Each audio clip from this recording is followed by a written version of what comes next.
ዳስ ለው ምንድነው እንደዚህ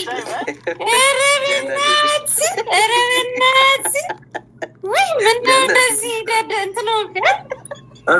እሱማ እናንተም ለጎንደርም ላለው ሙስሊም አዝናችሁ ነበረ ዘረኛ።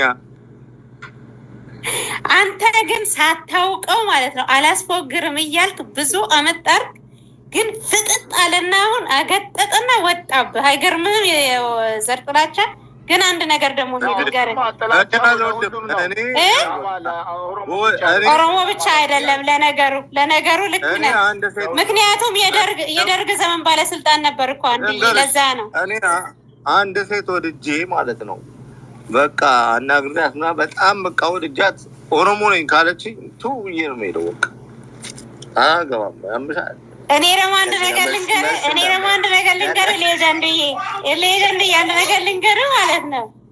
እኔ ማለት ነው አንተ እንደዚህ ስላልክ ነው የአማራ ጥላቻ አይኖረኝም። ግን አንተ ፐርሰናሊ አማራን እንደዚህ ኦሮሞን እንደዚህ የጠላህበት ምክንያት ምን እንደሆነ ልንገርህ።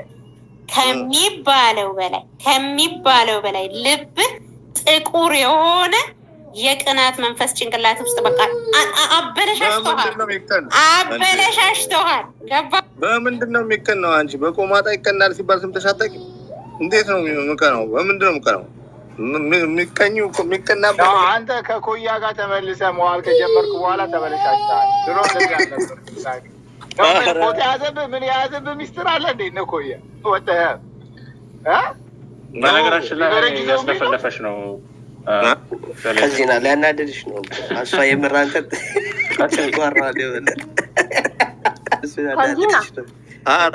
አንተ የእውነቱን ነው የሚነግራት። ሲያናድሽ እንዴት ነህ?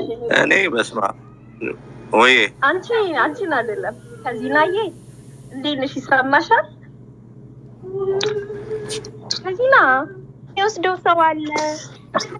በእናትህ በሰላም እንኖርበት። እሷ እኮ የጠቅላይ ሚኒስትሩ ቀኝ እጅ ነች። ለዛ እኮ ነው አሁን የምታስቸግረን። አይኑ ለምን አትሆንም? ጨነቀ የተቸገር ነው።